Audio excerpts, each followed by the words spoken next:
So good afternoon. I'm Dr. Amber Camille, and you're joined today with Professor Comlu, who's a Professor of Urology from Kent. And I'm bribing him with a refresher to sweeten the deal. So you're joining us today because we're going to talk about PSMA PET CT and the urologist, the surgeon's perspective on PSMA in our management of prostate cancer patients in the UK. So thank you very much for joining us. Thank you. It's an honor to be able to present here at the British Nuclear Medicine Society's 60th year. It's an incredible honor. Thank you very much. Well, the pleasure is all ours. Thank you. So we'll just get things underway with just a few short topics and a bit of chat. Might be a bit of controversy, but that's what we like around here. Sure. You might want to edit that out. Sure. If you'd like just to briefly introduce yourself, just say a bit who you are and your background. Sure. Thank you. I'm Sashi Kumar. I'm a consultant urological surgeon. My practice is mainly with robotic prostatectomies and prostate cancer. I am also a professor of urology at the University of Kent. We have a very active lab there. I've recently stepped down as the lead for Kent, Surrey and Sussex NAHR as the surgical lead. So thank you very much. No, that pleasure's all mine. Coming around, it's really been transforming our practice and really coming more and more into our regular clinical workload. Yes. So as a surgeon, can you tell me, how has PSMA changed your practice? How has it changed surgery for you? PSMA represents a paradigm shift in the way we're approaching prostate cancer.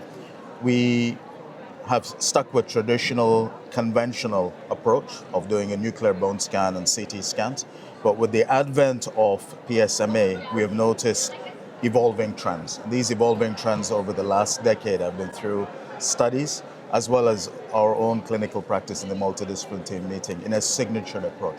So how has it influenced our practice as surgeons? In numerous ways. One is it gives us a much better imaging, we feel, as a staging procedure. So for it, and we feel as surgeons that it enables us to have a better picture of metastatic disease if it is present. In contrast to bone scans and CT scans, and this is proven by studies by Hoffman et al., the PSMA study. So we have evidence for this.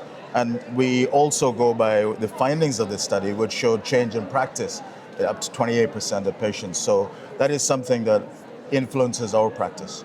There are other areas, for example, deciding who should have lymph node treatment. And in the future, we're looking at management of micrometastatic disease, for example, oligometastatic disease, and is there any role for surgical extirpation in these patients? Okay, that's exciting stuff, really, isn't it? Yes, absolutely. The thing is, for our patients as well, have they been giving much feedback with the PSMA PET scans, or have you noticed anything since? From the perspective of patients, we haven't had a formal review of that, but a lot of patients don't really care as long as they know that they're getting the best diagnostic test. So that is where we sit with as far as the patient perspective is. Okay. And do you find yourself doing as many bone scans as you did, say, 4 or 5 years ago? Absolutely not. Bone scans are more of a rarity in high-risk patients, so it's risk stratified. This is balanced against our demand we're an outlier in terms of the number of prostate cancer patients nationally. So we have to balance our financial constraints with the NHS with who would be best risk stratified to have PSMA PET. Over the years, especially over the last 2 to 3 years, majority of our patients, intermediate and high risk, are having PET scans. In the future, I predict we'll be doing less and less bone scans.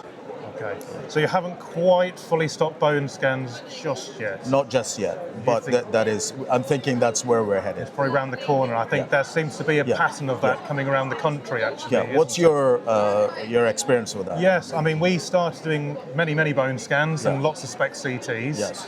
And over the years, as the increased demand of PSMAs been coming, and we've been able to actually meet that demand. Yes. The patient experience has been quite positive because they've been able to get the imaging very fast. Yes. And with quite definitive results a lot of the time. So we are still doing bone scans. Yes, yes. But the number of PSMAs, my list now used to be mainly FDG. Yes, And yes. now I'm finding it's about 50-50 Yes. PSMA. And I Yes. think our surgical colleagues are certainly getting more confidence Yes, yes. with PSMA. Yes. I think you're quite right. Yeah, and I think certainly that's the evolving trend at the moment.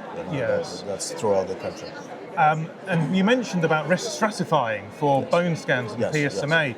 So do you run any criteria locally for saying maybe this patient would benefit more from the PSMA or this one, perhaps he could have a bone scan instead? Yes. So we follow the NCCN, EAU guidelines, as well as the British Nuclear Medicine Society guidelines. And that not mandates, but it sort of guides us to do PSMA PET in high-risk patients. So all our high-risk patients, we tend to set that as a default. We're now expanding to see who else would benefit. So if you look at unfavorably intermediate risk, those are patients that we're looking at doing PSMA PETs. The rest of them are all done on an individual basis based on the multidisciplinary team meeting. So if you have a young man with a high PSA, let's say 15 or above, some patients who are 10 or above with the PSA, we would then make that decision at the multidisciplinary team meeting. Okay. That's how we're balancing the demand, the cost, and everything else with the guidance. Yes. And at the same time trying to keep it balanced in preserving safety for our patients. Yes. Yeah. No, and that seems quite sensible, trying to man the tsunami of patients that befalls. That's the word, tsunami. That's the right word. Absolutely. I suppose it helps the NHSC has commissioned the use of PSMA PET in high-risk disease, which has changed the ball game a bit. It's caught up with the evidence to that extent, and the pro-PSMA trial to mention. And it's sort of how you've kind of answered my next question with how we balance that tsunami and that increased demand. Yes. Because it's not just the staging of the patients, it's you've done a baseline scan. Yes. And then you have to follow them up with if they have PSA rises post-treatment, or if you want to do some reanalysis for symptoms. Yes.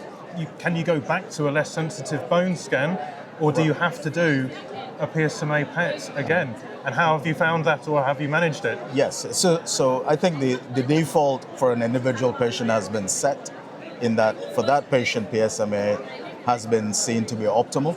Therefore, we stick with that in that individual patient. But for example, if we have a PSA rise after a robotic prostatectomy or after other forms of treatment, then we would offer an PSMA PET scan. There are a few cohort of patients, low-risk disease, who may not have a PSMA, but in the cancer MDT, we're setting that as a mandate. That if you have a relapse or suspicion of relapse with the rising PSA, PSMA PET is the mandate that we set. And that's what we're following. I don't know if that's the same in your practice. Yeah, I think that's somewhat similar to what we're trying to do as well. Yeah. And in terms of the stage migration, because that's one factor that comes when you do a more sensitive test. You're going to pick up more disease, oligometastatic disease that you may never have even considered before, say 5-10 years ago. And what's your view on that sort of stage migration you get with patients? So stage migration has to be the Will Rogers effect, which we spoke about, is something we need to consider when we're doing comparative data from previous trials that we have data on. So that skews our interpretation.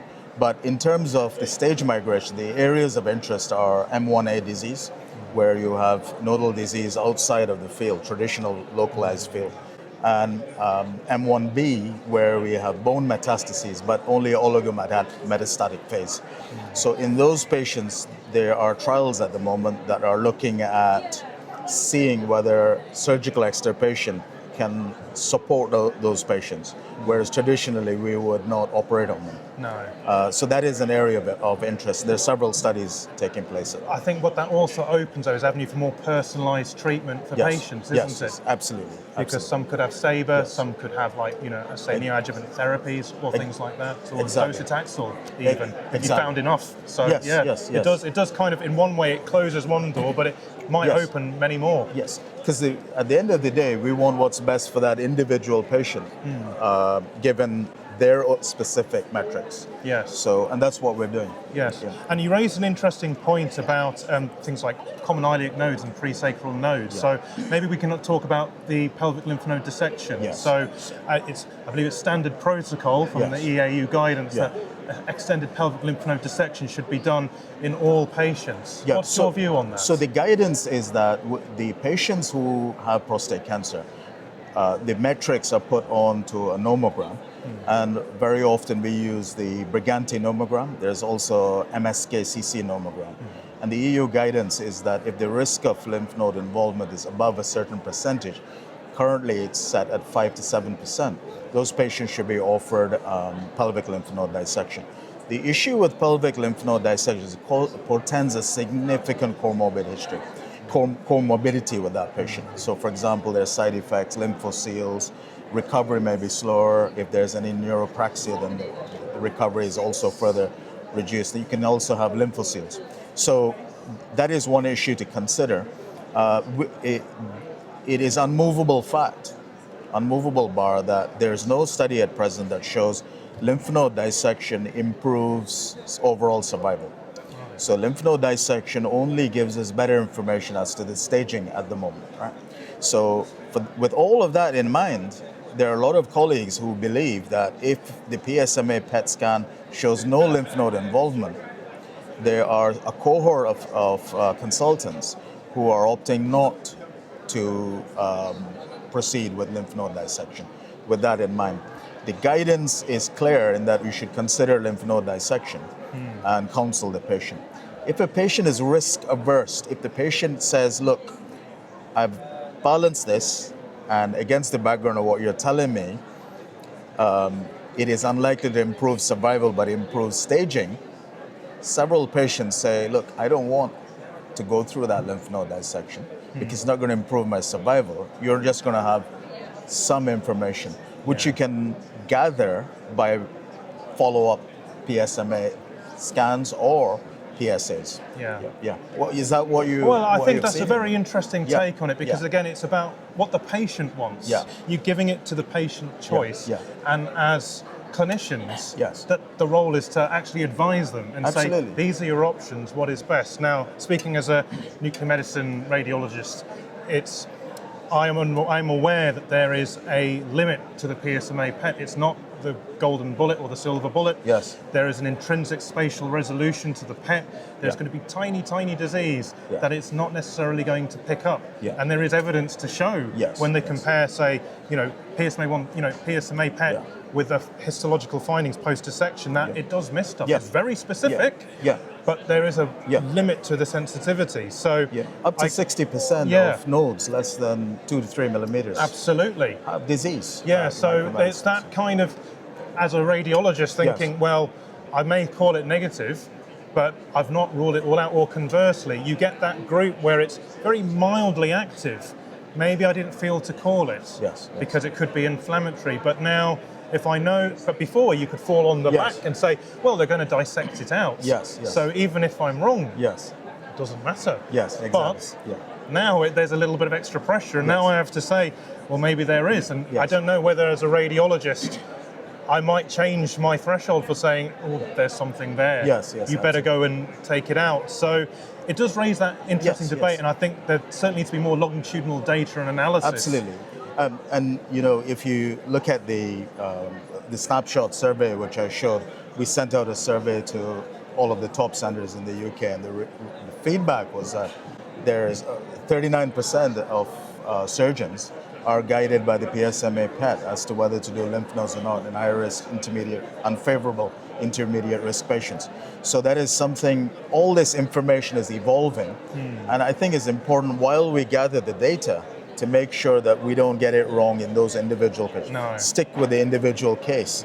and tailor it according to that individual. Yeah, Yeah. because I think it'd be interesting to know if there were patients having conventional imaging and extended pelvic lymph node dissection, how Yes. they compared with those who were having PSMA and now that selection criteria, you know, because they may have not had anything at all otherwise. Yes, So it absolutely. is very interesting. But I feel one of the real benefits you mentioned also with PSMA is the stuff that's outside your usual chopping block. Yes. The presacral nodes, Yeah. the mesorectal nodes, the common iliac nodes. Yeah. And do you find that's been having that sort of impact on your treatment options for the patients? Well, at the moment, any lymph nodes outside of the field of dissection is metastatic disease. So therefore, we won't be offering robotic surgery at the moment. We're waiting on these studies that are looking at, micrometastases or looking at the chance of micrometastases to guide us as far as whether we tackle such extensive surgery. Because the presence of the unmovable bars, the presence of extra regional lymph nodes is basically a metastatic disease. Yeah. So that is where we stand at the moment. But it'd be interesting to see what these oligometastatic studies, there are several of them taking place at present, what the data shows on that. Yeah. Because you believe in, I don't know if you're in your practice, what your views are about cytoreduction. Certainly for renal cancer, it's been shown to be beneficial. And there are many schools of thought about cytoreduction as it applies to prostate cancer in a multimodal treatment setting. Is that something you see? Yeah, no, I think that's something you can definitely subscribe to, really, to be honest. And it's kind of giving another layer of that treatment options, to be honest. Absolutely. And it comes back to that personalised treatment for the patient, isn't it? Which I think is what this is really where it's trying to champion, I believe, anyway. Yes, so, absolutely. Coming on to let's talk about MRI. I've got very strong opinions on MR, but what's your view on, have you found any discrepancy between, say, PSMA PET and MRI staging reports, or do you ever find it impacts your biopsy decision making, if that makes sense? Yes, so the MRI at the moment is our gold standard. So we use that to guide our biopsy platforms. That is an unmovable bar in the foreseeable future. The PSMA helps in selected cases where there may be a discrepancy, where we feel that there are non-coherent findings or the PSA doesn't add up. And I would say we would discuss one of those cases in every 20 cases with high-risk disease. So it is getting more and more frequent that we are using PSMA PET to support our information before deciding what way to go. Is that something you notice in your MDTs? I think anecdotally, I think we've started to notice this more and more, and I think you recognise that, prostate cancer's got a metachromus disease. It's not all the same. That's why you biopsy multiple sites.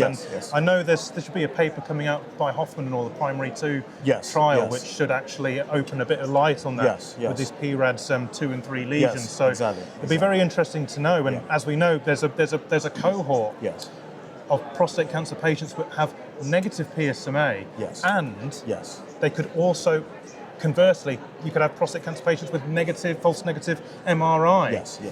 So it feels like they both could be a cohesive service. It's basically an argument for PET MRI, PET MR, really for the all-encompassing for the all-encompassing. It's interesting because the GERF recommendations are clear, right? Those patients with PIRADS 2, we then look at a particular multidisciplinary meeting, which is called the MRI prostate meeting. I'm sure you do those as well. And these are very helpful because we then decide at that meeting, individualize who gets what based on the PSA density.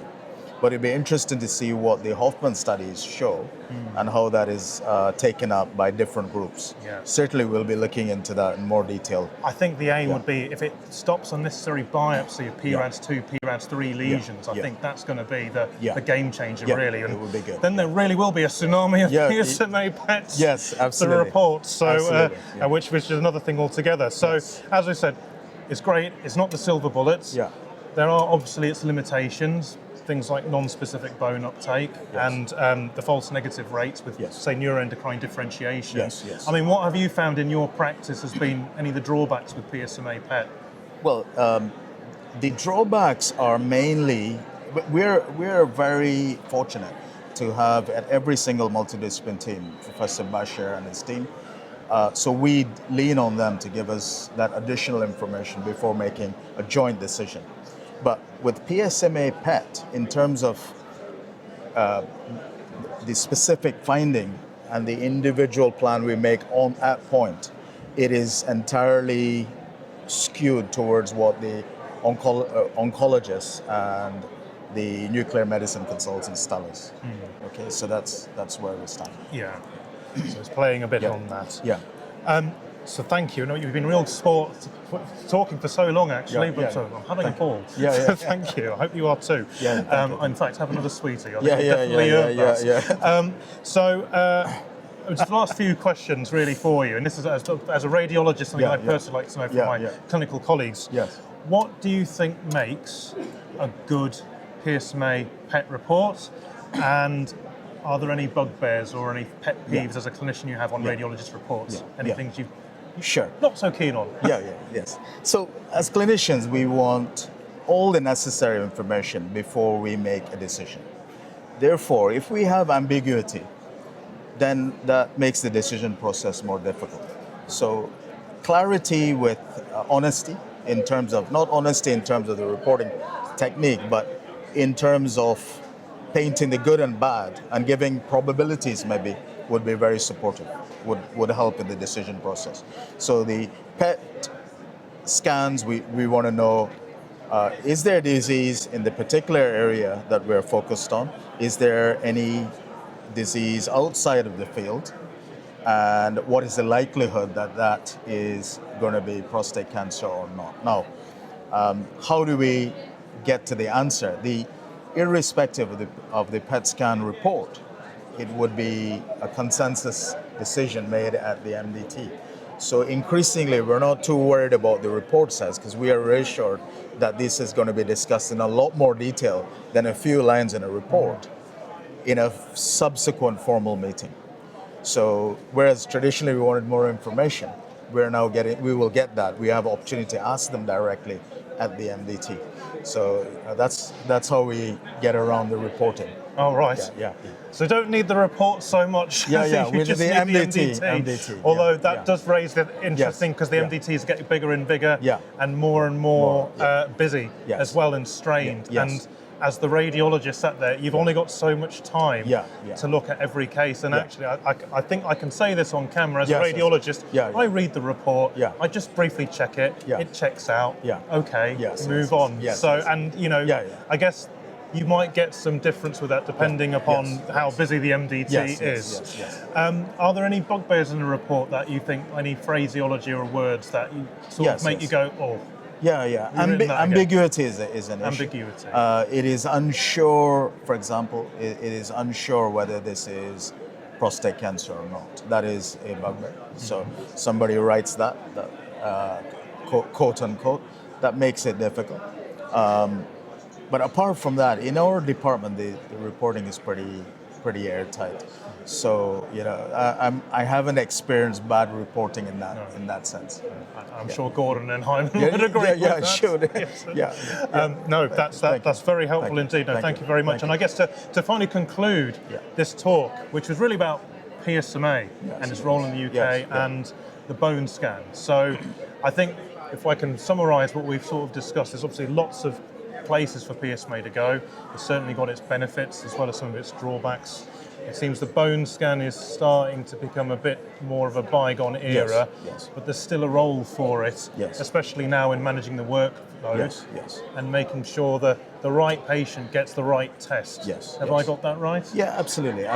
So it's all about economics. It's all about resources. It's all about funding, how we fund which diagnostic test. I think at the moment we have a reasonable balance, but as time evolves and we work out how the funding is going to be streamed, we're going to see less and less of bone scans because it doesn't give us all the information. We've seen studies which I presented, repeatedly showing, including meta-analysis, showing the inferiority of bone scans.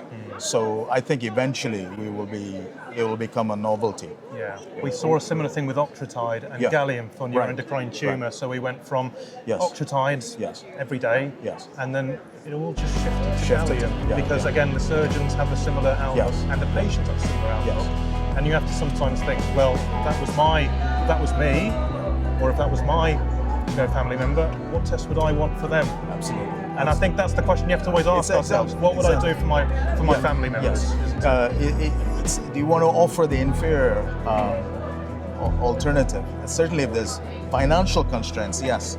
But I think PSMA is the way forward. Well, thank you very much, Professor Comlu. This was very insightful. It's been an honor. No, thank you. Thank you.